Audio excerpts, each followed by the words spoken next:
যেন কিয়ামতের কঠিন দিনে হাজার হাজার মানুষের ভিড়ে আমার কলিজার টুকরা প্রাণপ্রিয় স্বামীকে আমি চোখের দেখায় আল্লাহর কাছে চেয়ে নিতে পারি।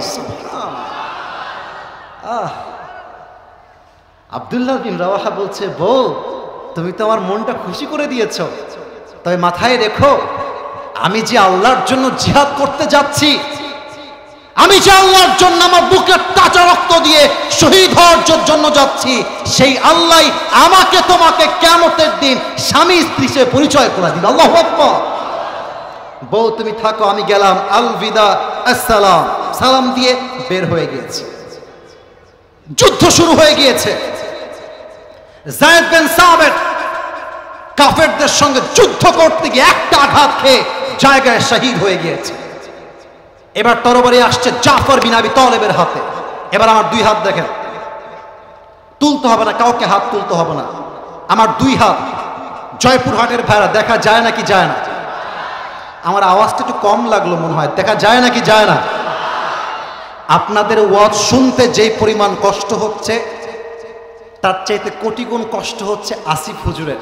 এই ভেতরটা ভিজে গেছে, মনে হচ্ছে কলিজাটা এখন ছিঁড়ে বের হয়ে যাবে গরমের ভেতরে।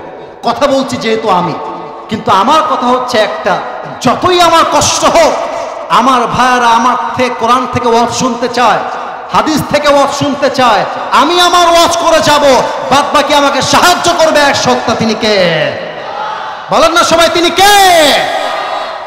দুই হাত দিয়ে তরবারি ধরে আছে। এই দেখেন, আমি হাদিসগুলো অভিনয় করে বোঝাচ্ছি, just to make you realize what is the meaning of this হাদিস। আমি হাদিসের প্রেক্ষাপটটা ব্যাখ্যা করে বোঝাতে চাই। দুই হাত দিয়ে যুদ্ধ করছে,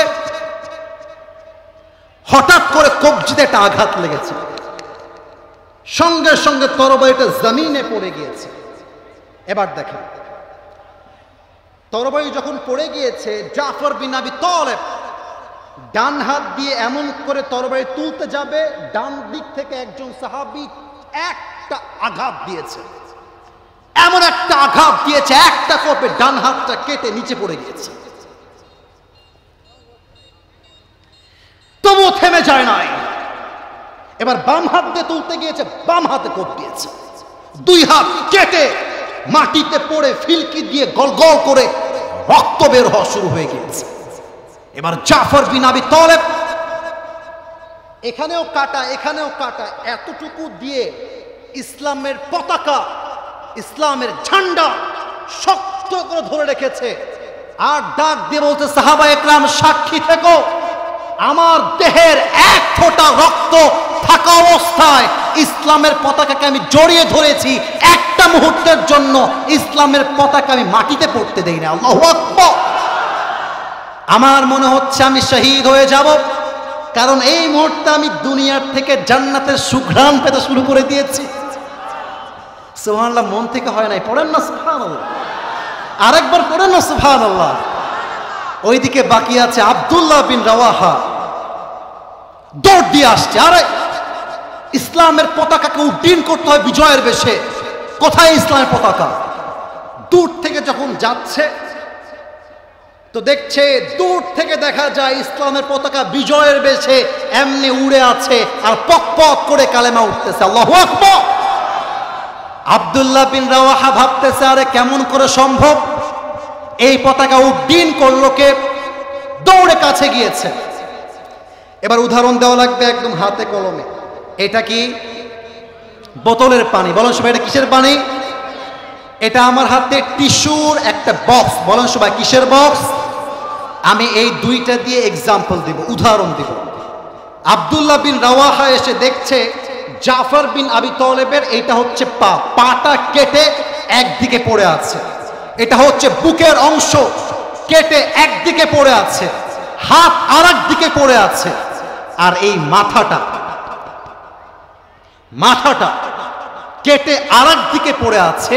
আর এই মাথা দিয়ে দাঁত দিয়ে কামড়ে ধরে জাফর বিন আবি তালেব জীবনের শেষ মুহূর্ত পর্যন্ত দাঁত দিয়ে কামড়ে ধরে ইসলামের পতাকা আকাশ পর্যন্ত উড্ডীন করে রেখে দিয়েছে। ইসলাম কাকে বলে? নবীর ভালোবাসা কাকে বলে?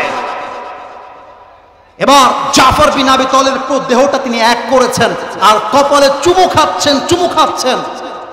এবার যখন জানাজায় পড়িয়ে লাশটাকে দাফন করলেন, ঘুমাতে এসেছেন, ঘুমের মধ্যে স্বপ্নে দেখছেন জাফর বিন আবি তালেব জান্নাতের ভেতরে ফেরেশতা নিয়ে উড়ে বেড়াচ্ছে।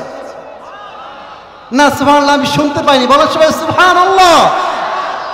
আব্দুল্লাহ বিন রাওয়াহা ডাক দিয়ে বলছে, বিদ্যুৎ আসুক নট আ বিগ ডিল, এটা আর চেঞ্জ হবে না, চেঞ্জ করতে গেলেই প্রবলেম।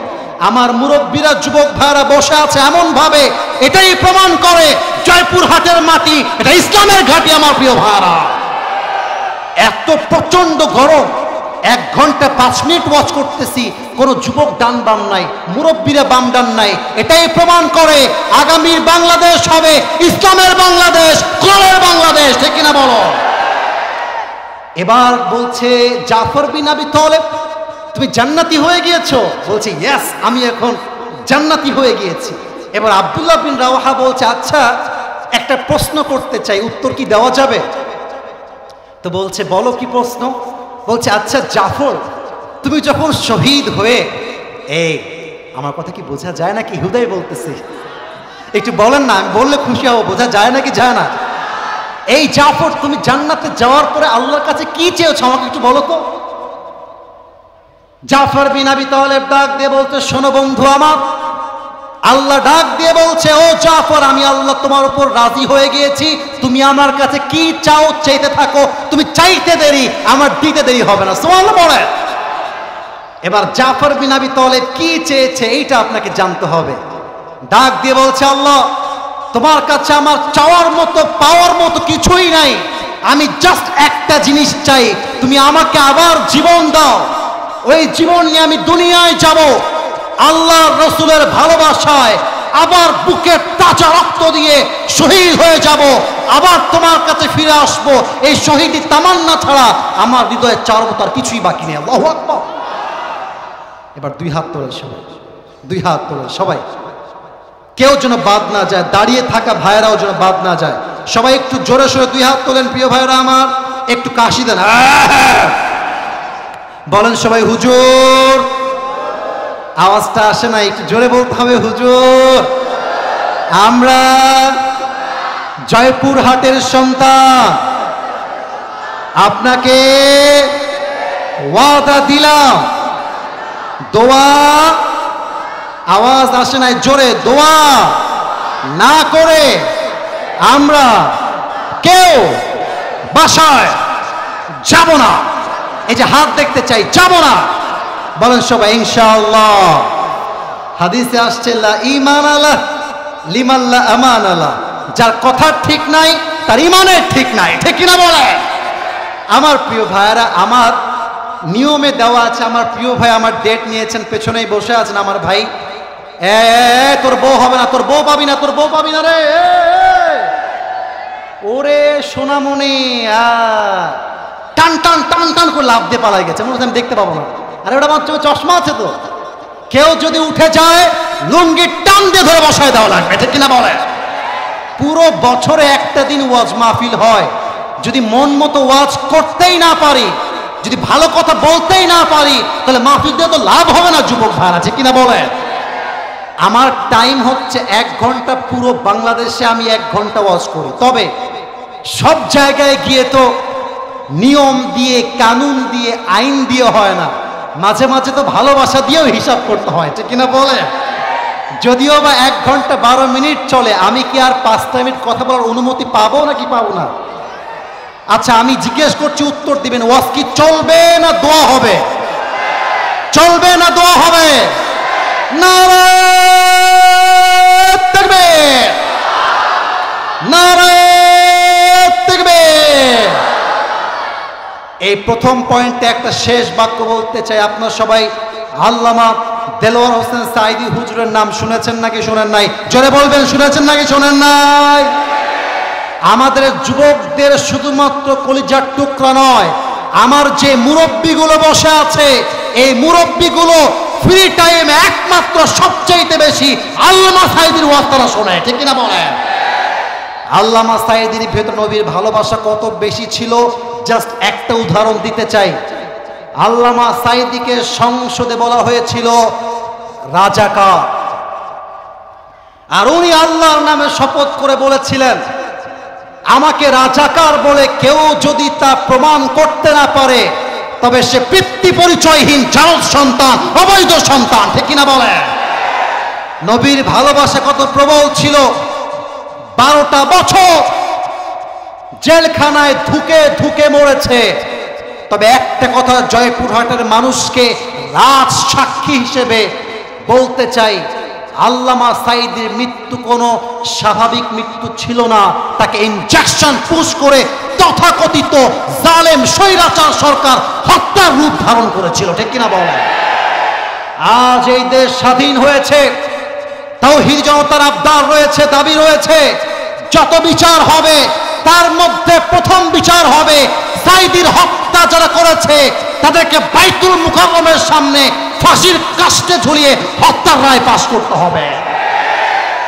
ওনার ভেতরে নবীর ভালোবাসা এত প্রবল ছিল, উনি দমে যান নাই। উনি বলতেন, তোমরা যে আমাদেরকে মৌলবাদী বলে গালি দাও, আমরা মোটেও রাগ করি না। মৌলবাদী আসছে মূল থেকে। মূল মানে কোরআন, মূল মানে হাদিস, মূল মানে আল্লাহ তাআলা, মূল মানে তার রাসূল।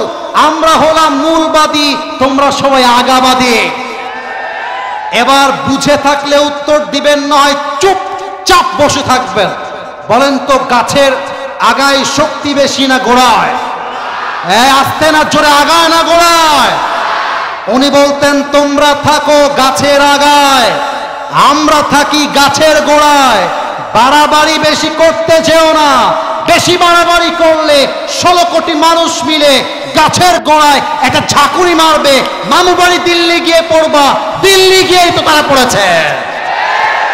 নবীর ভালোবাসা এত প্রবল ছিল, হত্যা করেছে, জুলুম করেছে, বাট আল্লামা সাঈদী একটা মুহূর্তের জন্য বাতিলের সামনে তার মাথাকে নত করে নাই।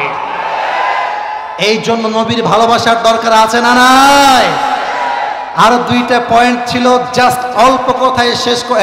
কালো গেঞ্জি, তোর বউ হবে না, তুই বই পাবি না, বসে পড়ো। এই কথায় আছে না, শেষ ভালো যার? বলেন না, শেষ ভালো যার। আমরা শেষটা ভালো করতে চাই। না হয় তরবে 2 নাম্বার, সাহাবীদের, আমি কোনো ঘটনা নয়, জাস্ট এক্সাম্পল দিয়ে শেষ করব। 2 নাম্বার, সাহাবীদের সাহসিকতা কেমন ছিল আপনারা সবাই জানেন। খন্দকের যুদ্ধে যখন আমর বিন মারহাব ডাক দিয়ে বলল, এই সাহাবীরা, এই মুসলমানরা, আমার সঙ্গে কে যুদ্ধ করবি? বাপের বেটা বাহিরে বের হয়ে আয়। কেউ বের হয় না। আলী রাদিয়াল্লাহু তাআলা আনহু বের হয়ে গিয়েছে, হাত তুলে বলছে, ইয়া রাসূলুল্লাহ, আমি যুদ্ধ করতে চাই। আমর বিন মারহাব দেখতে কেমন? Look at my body. তার হাইটটা হচ্ছে জাস্ট লাইক দিস, এত লম্বা, আর আলীর হাইটটা হচ্ছে জাস্ট লাইক দিস, এমন।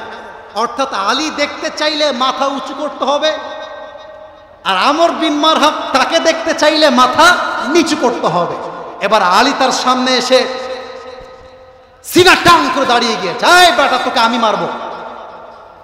তা আমর বিন মারহাব বলছে, বাবু, তোমার বয়স খুবই কম, তুমি যাও বাবু, তোমাকে আমি মারতে চাই না, বাচ্চাদের গায়ে হাত তুলি না। এই কথা শুনে আলীর গায়ে রক্ত গরম হয়ে গেছে। আরে বেটা, তুই কারে কি বলিস? একবার যুদ্ধ করেই দেখ না, তোর মতো কাফের কল্লা উড়াইতে আমি আলীর 1 সেকেন্ড সময় লাগবে না। আল্লাহু আকবার। আচ্ছা, আমর বিন মারহাবের দেহের পোশাকটা হচ্ছে লোহা। এটা আমার মাথায় কি উপরে? ভয় কেন? এটা কি? এটা আমার জুব্বা। এটার নাম কি? এটা হচ্ছে কাপড়ের তৈরি। কিন্তু আমর বিন মারহাব যে পোশাকটা পরে আছে এটা লোহার তৈরি। বলছে, আয়, তুই আমাকে মারবি যেহেতু, আয়। আমর বিন মারহাবের এই কথা শুনে আলী এক দামি কথা বললেন।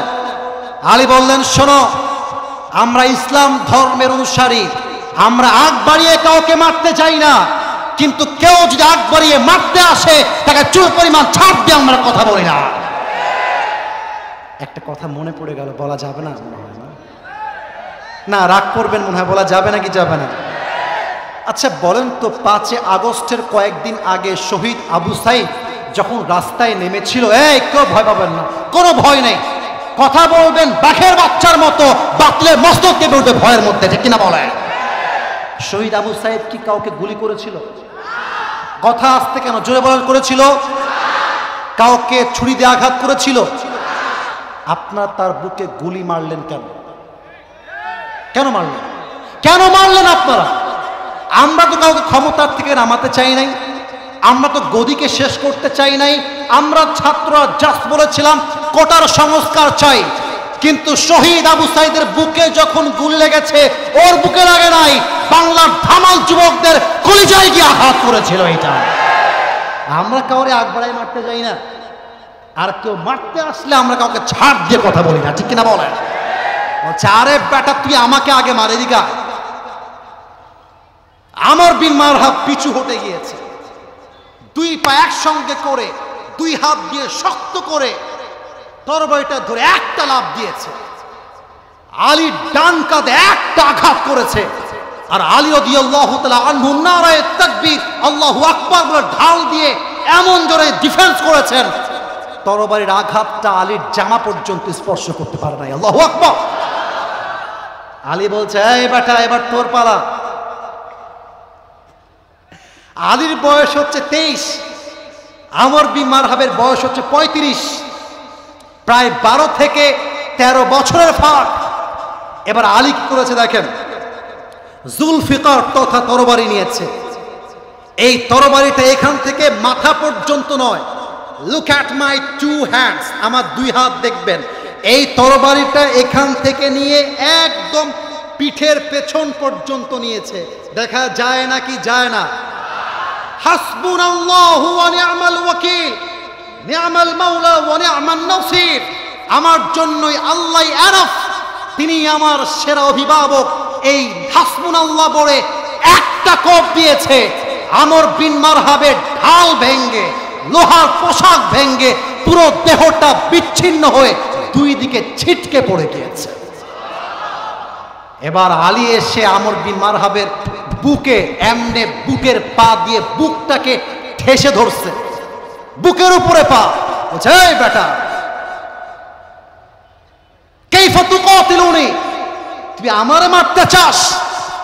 আনতা তা'বুদু হাজারান ওয়া আনা আব্দু রাব্বি মুহাম্মদ। আরে তুই তো পাথরের পূজা করিস, আর আমি কাবার রব আল্লাহর পূজা করি। আর তোর মতো পাথর পূজারি, মূর্তি পূজারি আমি আলী একটা বাঁকা চুলকে সোজা করবার কোনো ক্ষমতাই রাখে না, ঠিক কিনা বলে? বুকটা চিরে দাঁড়িয়ে যাও আর স্লোগান দাও আগামীর সংসদ হবে কোরআনের সংসদ, ঠিক কিনা বলে? অতএব বাতিল পক্ষের দল ভারী হতে পারে, বাট একজন তাজা মুসলমান ইমানদার 1000 কাফেরের সমান, ঠিক কিনা বলে? আল্লাহ সাহাবীদের মতো আমাদের সবাইকে ইমানদার হওয়ার তৌফিক দান করুক, সাহসী হওয়ার তৌফিক দান করুক। প্রণামে সবাই দুই হাত তোলেন, শেষবার আর হাত তোলাবো না, আর হাত তোলাবো না, একটু কাশি দেন, তাকবীর দেন, নারায়ে তাকবীর। এই শেষ ভালো যার, সব ভালো তার, আরেকবার দেন দেখি, নারায়ে তাকবীর। বলেন সবাই হুজুর। দোয়া চলাকালীন জোরে বলবেন আমরা কেউ, একটু জোরে ডানে আওয়াজ দেয়, আমরা কেউ উঠে যাব না। মন থেকে দোয়া করে বাসায় এবার জোরে বলবেন ফিরে যাব। বলেন সবাই আওয়াজ করে ইনশাআল্লাহ। হাত নামান। দোয়ার সময় no one is allowed to take selfie. আমি যখন নেমে যাব তখন সেলফি তুলবেন। কাউসার, নাইম বা কোথায় তারা, গাড়িটা ভেরি সুন ভেরি ফাস্ট এই দিকে নিয়ে আসো, যাতে করে আমি গাড়ি থেকে উঠতে পারি। সবাই তাকবীর দেন, নারায়ে তাকবীর। আল্লাহুম্মা সাল্লি আলা মুহাম্মদ ওয়া আলা আলি মুহাম্মদ। কেউ যেন উঠে না যায়, কেউ যেন উঠে না যায়। কামা সাল্লাইতা আলা ইব্রাহিম ওয়া আলা আলি ইব্রাহিম ইন্নাকা হামিদুম মাজিদ। মাদ্রাসার উদ্যোগে আজকে এই প্রোগ্রামটি আয়োজিত হয়েছে। কমিটির ভাইয়েরা নির্ঘাত পরিশ্রম করেছেন। যারা আজকে আমাকে নিয়ে এসেছেন তারা হতে পারে আপনাদের সাহায্য পেলে একদিন জয়পুরহাটের মাটিতে মিজানুর রহমান আজহারিকেও তো নিয়ে আসতে পারে, ঠিক কিনা বলেন? আল্লাহ কমিটিকে সেই তৌফিক দান করে পড়েন সবাই আমিন। আমরা সকলে দোয়ার দিকে যাচ্ছি, কেউ যেন বিশৃঙ্খলা না করে। আপনার শুরুতেও ঠিক শেষেও ঠিক, জাস্ট দোয়ার সময় আবদার রাখবো 2টা মিনিট চোখের পানি ছেড়ে আমরা দোয়া করতে চাই। আলহামদুলিল্লাহি রাব্বিল আলামিন।